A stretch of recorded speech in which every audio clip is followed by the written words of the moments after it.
How do, folks? I'm Carson Payne, and we're getting ready to do a wood carving video for Happy Chippers. Happy Chippers is a homemakers group, a homemakers club, I guess you could call us, with Wayne County Extension Service, and it's taken care of by Mr. Seth Hart, the Fine Arts coordinator here at the Extension office.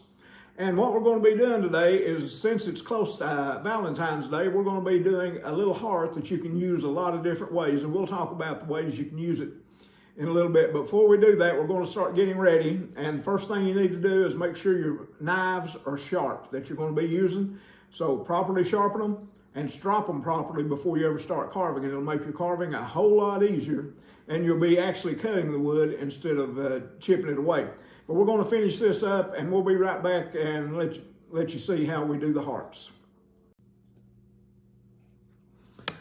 When you're doing a heart, after you've gotten your knife properly stropped, properly sharpened, remember it's got to be sharp. As I like to say, it needs to be sharp as stank before you ever start carving. Put your carving glove on, put your thumb protector on, and you're about ready to carve then. Now what we're going to carve is going to be a heart. And this heart is, since it's around Valentine's Day, and there's several different ways we can approach this. We can take and make it a outline like this. We can make it a relief type carving out of a piece of wood. And there's a lot of different uses you can make for it. And as we get these done, we'll talk about what you can use them for by adding just a couple of little pieces of hardware to the heart. But we're going to start out, again, we're just using scrap wood is all we're using in this project. And excuse me while I get my pencil over here. It's just about out of my reach. Okay, yeah, we're in good shape. And taking a square piece of wood, starting out from just scratch, first thing you would do is take your block of wood and figure out how to do it about the center of the block. And what you would do, you would kind of eyeball it in. You don't have to be real precise. But when you figure out about where the center is, hold your pencil like this with your finger, holding it and keeping it steady, and you can draw a line straight up through the block like that. Okay, that gives you a center point to start from. Then everybody knows what a heart shape looks like. We've seen it in candy, and in fact, I love that Valentine's candy. They got all those good kind of different candies in there, and you can just eat yourself to death on them. But anyhow, what you would start out doing is drawing a heart shape on the front of your block. Start out and draw the first side, and then as much as possible, match the other side to that, as much as possible. It doesn't have to be perfect, and in fact, after you get it done, after you look at it, you can always go back and modify your outline a little bit. Does it need to be on the edges? I'm just curious. It doesn't have to be. I'm just doing it to get the size of the heart I want. I'm just drawing the heart to match what size block I've got. It could be smaller, or it could be larger. But once you've got your heart laid out, you're ready to move on then. It's real simple. It doesn't take a whole lot of time. Now, if you've got the ability and the tools to do it, you can take and saw a heart out. You can use a coping saw. You can use a scroll saw. You can use a band saw, or you can do this without any kind of saw whatsoever. And that's why I'm showing you how to carve it out rather than using the sawn out shapes. And once you've got your shapes like this, it's simple to make that a heart shape. All you've got to do is take off everything that doesn't look like the heart. You carve it down to the shape of the heart.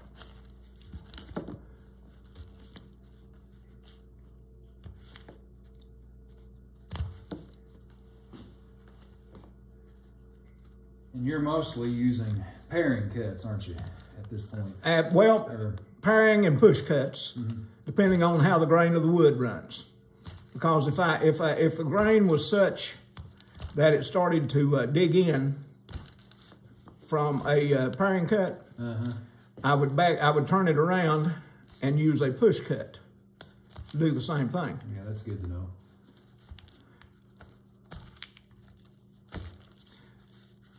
And in fact, you could use push cuts even if it's not digging in, if you prefer to carve it that way. Sometimes it's easier to use a push cut than it is a paring cut, just because of the way the wood is laid out, or the pattern is laid out on your wood. But basically, they're both the same cut anyhow, except you're just using your thumb in one of them to help as kind of a motor to push it a little bit, I guess is what you would say.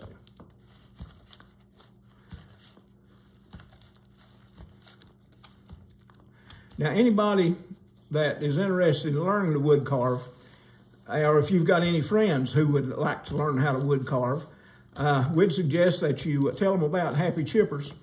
And for a $10 fee for a year, you can come to Happy Chippers Homemakers Club and any other Homemakers Club that the county sponsors. Myself, I'm a member of 4 clubs.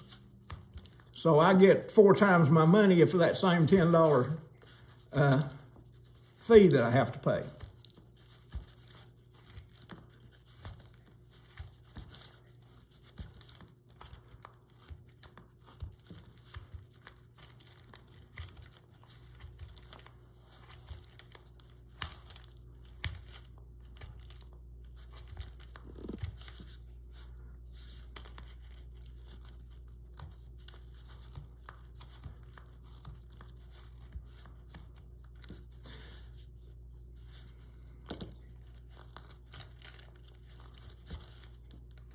Now, if you've got a piece of wood that maybe seems a little bit hard, something you can do, which I learned about recently, I'd never done it before until one of our members, Coger Ramsey, brought it to our attention here at one of our meetings. And Coger, we want to thank you for that. It's a good knowledge for some people to have. I never had used it before, but it does help a little bit. And what that amounts to is taking a spray bottle with a combination of alcohol, just plain old rubbing alcohol, and water in a 50-50 combination of the water. And if you've got a little bit of a tough piece of wood, you can just lightly spray it. You don't have to soak it way down, just spray it a little bit. And it loosens up that wood. Now, I got the bottom part of that done. And like I said, the push cut and the paring cut, a lot of it depends on how easy it is for you to carve. In this situation, it's easier for me to carve this if I do this upper part as a push cut. So I would prefer to do that as a push cut.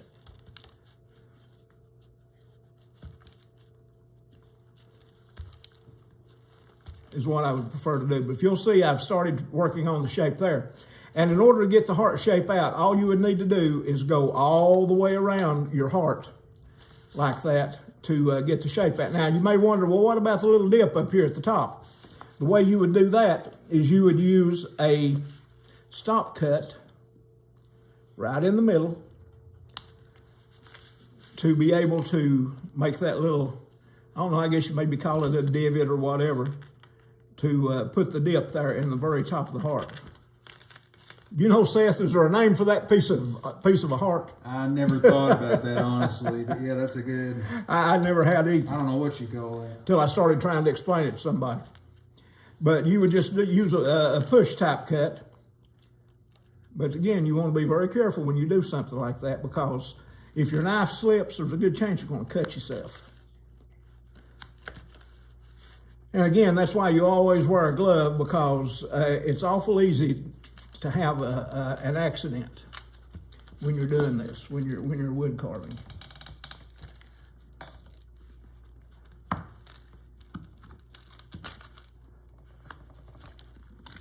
But you would cut down into that little divot up at the very top of the heart like that, but you would go all the way around, and you will come out with something that looks basically like this right here.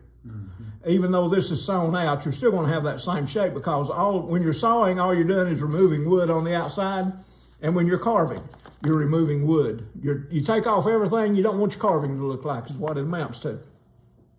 That's one version of the heart. Now, another version of the heart is you can take it and use it and actually draw a heart on the inside. And what it amounts to, instead of carving out the heart, you incise around the heart and raise it up so that it's raised up to make the heart shape. And the way you do that is real simple. First thing you've got to do is, again, lay out your wood, draw your center line. Is your first way of doing that. Pretty close to center line. And then you want to draw your heart smaller than what you would if you were cutting out the whole thing, because that's quite a bit of heart there. But to make something that looks like this, you would want to draw a smaller heart.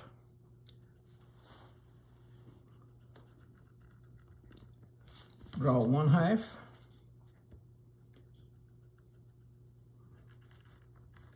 And then draw the other half. Now again, that one looks a little side-goggly. Is side-goggly a word? But anyhow, it's a little bit side-goggly, so we're gonna modify that a little bit to make it look a little bit closer to the same. That's the thing about before you start carving, it's easy enough to change your pattern around because that pencil erases real good.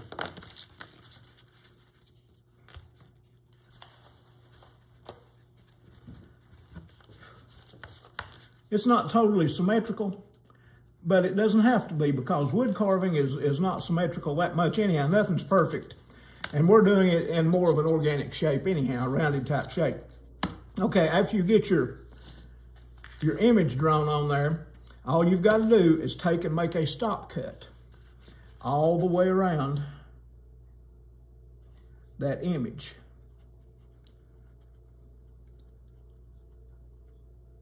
Excuse me just a second, folks. Okay, it passed. I thought I was going to sneeze.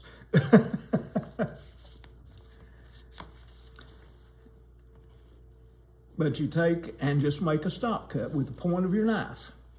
Again, this goes a whole lot better if your knife is sharp. And just make a stop cut around the heart shape.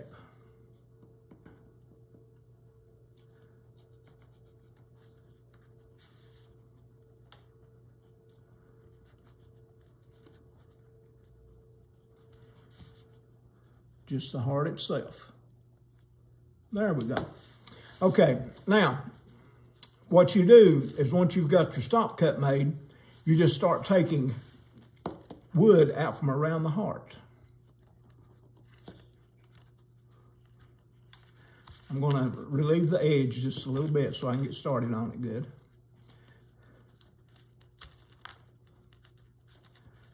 All right. And then you can start taking wood out right up to the heart, to where you made that stop cut.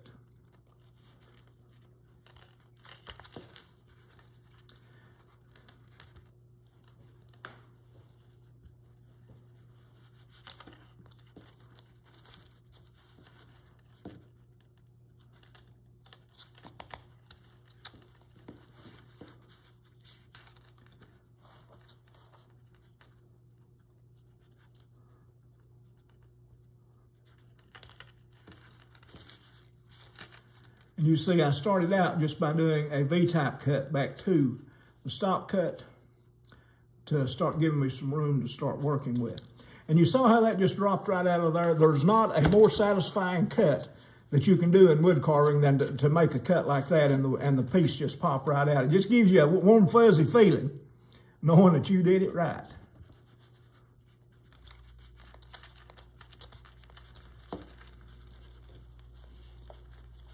Well, that one's hanging on a little bit. And basically we've got it all the way around. Now, once you've got that done, you can start taking this excess wood down so that you can make the heart stand out in relief a little bit more.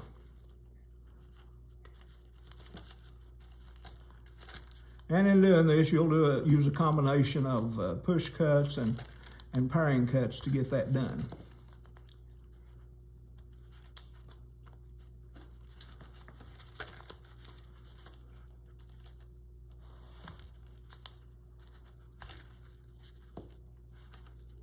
And again, how you do it depends a whole lot on how the grain of your wood is running.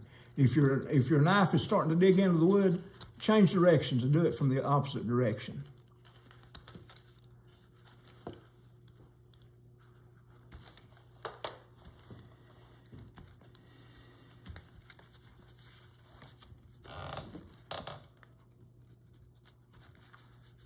Okay.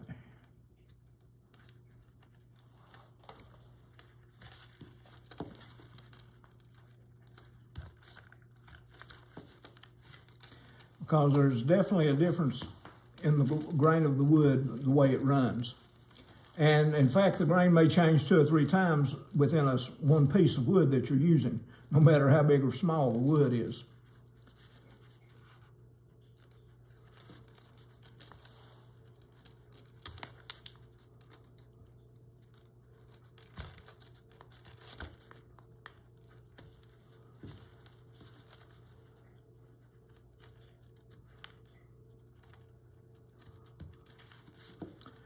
And just go totally around your heart, bringing it out in relief.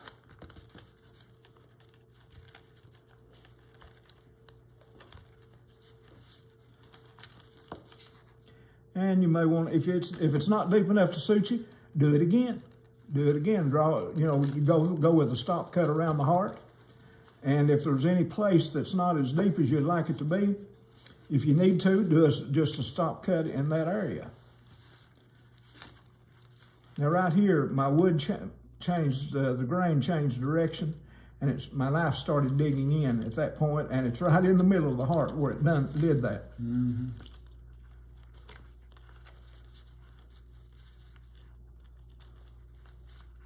See, on this end, it's changed again, and it goes out fine.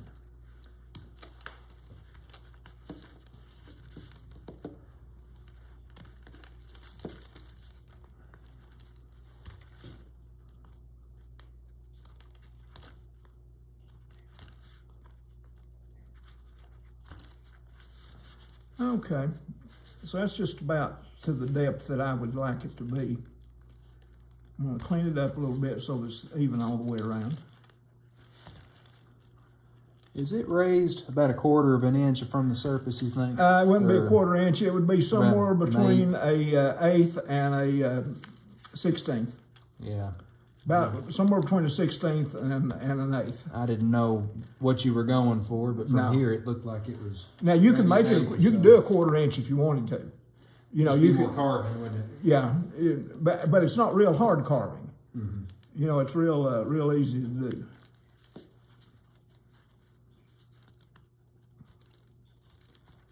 And when you're doing this, kind of look at it and make sure that you've got pretty much the same depth all the way around to make it look right. Now, after you get your depth in, I would suggest you round off the front of this. Give it a little bit more of a pleasing appearance so it'll match the heart a little bit better, as opposed to it being squared off on the edges. Make it look, as we like to say in the arts groups, more organic. I never knew that term or thought about that term until it was brought to my attention by Mr. Seth Hart, who is the coordinator of the arts groups at the extension office. Along with, he works also with the 4-H, with their arts and crafts projects as well. Okay, so I've got it rounded off a little bit more there. Now, if you'll notice, I did have some pencil marks there.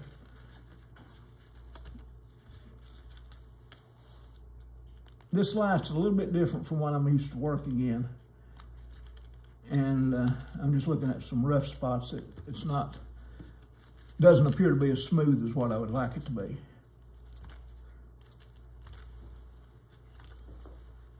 Okay, but there we go. Now you've got some pencil marks there. Easy enough to get rid of. Just come back with your pencil eraser. There's actually a couple of ways to do that. One, you can carve them off with your knife, which you may not always be able to easily do that. You can take this carving to the sink and wash it off with dishwashing liquid if you want. My pencil's slipping around on me. And of course, you can always just erase them off to a certain point. Now, something else that I like to do, and you may or may not want to do it, is that right now we've got a squared off edge right at the very top of it. What I'm going to do is take and just very lightly bevel that edge down just a little bit to give the heart just a little bit of a rounded shape.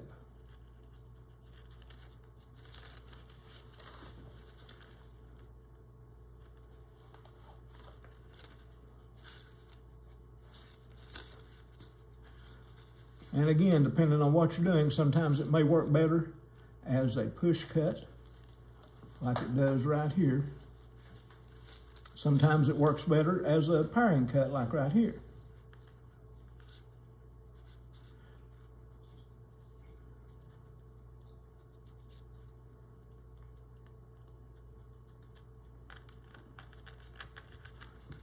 Okay, but I just rounded the edge of that off a little bit. And now also, if you've got saw marks on the front here, what you need to do is take and just barely skin those off like this right here.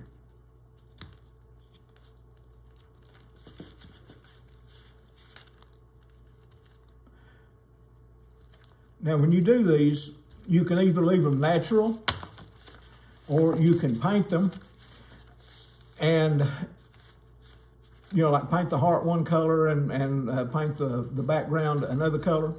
But you can also take these if you want to and keep rounding them off just a little bit, and you can make that into several different items.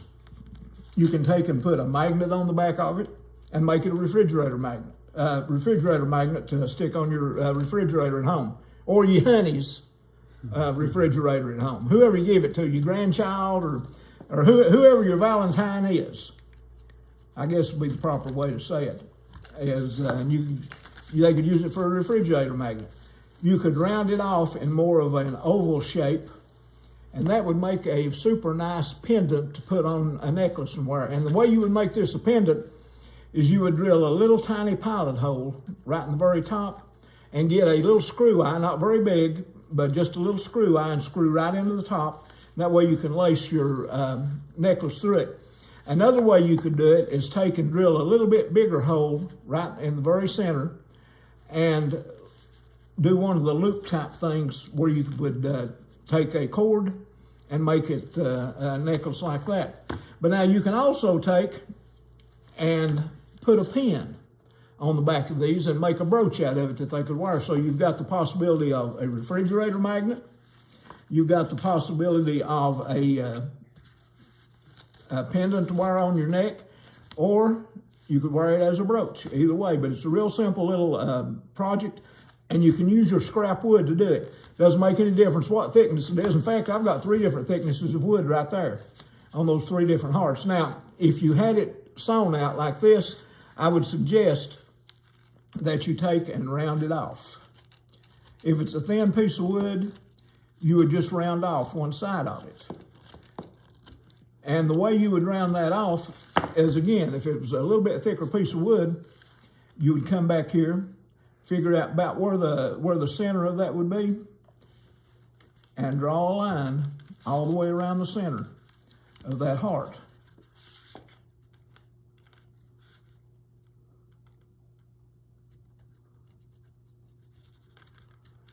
And once you got your center line drawn, you would round it off to the center line from that side, round it off to the center line from this side, and that would make it a nice rounded shape. And something like that is, if you give it to your Valentine, it kind of feels good to have it in your pocket. You can pull it out and feel of it every now and then, or your Valentine can rather. Almost like a comfort. A comfort heart. Yeah, it would be like a comfort heart. And but there's all kinds of things you can do with it. It's a real simple little project to do. And as long as your knife is sharp, it goes pretty good. But you've got to remember, any project that you're doing goes a whole lot smoother if your knife is sharp. Now, if there's anybody watching this that doesn't know how to properly sharpen and to keep your knife sharp, contact me during our Happy Chippers meetings, and I'll be glad to sit down with you one-on-one and explain it to you again, or even give you a refresher course on it. And if it's someone that's not a member of the Happy Chippers that may be watching this video, I've got a Facebook page called Carson Payne. You can go on there and send me a message, and I'll be glad to help you any way I can if you're a carver just learning to carve, because we like to share our knowledge, what little knowledge we may have, with others who are interested. So, and it's easy enough for the Happy Chippers that are at the meetings with me every time to just corner me and say, hey, teach me how to sharpen. And we've got the facility, the equipment to show you right there. If you'll corner me and mention it, we've got the equipment to go ahead and show you right then. We've got a couple of good diamond stones that we can use to show you how to do it and explain to you what you need to keep your knife sharp. The secret is, after you once get it sharp, is to keep it properly stropped.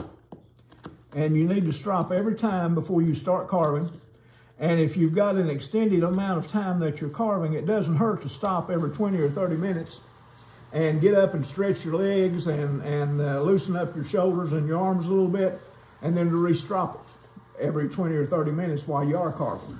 But anyhow, that's what we've got going on with our hearts. Little simple project, doesn't take too long to do. And there's all kinds of things. And I'm hoping that during the meeting, we'll be able to have some of the hardware available so we can show you a little bit more on how to use that to get it. And I've been assured by Mr. Seth Hart that we're going to try our best to have that by the time the meeting runs around. So folks, again, this has been Carson Payne for Seth Hart, the Fine Arts Coordinator and Wayne County Extension Service. Thank you all much.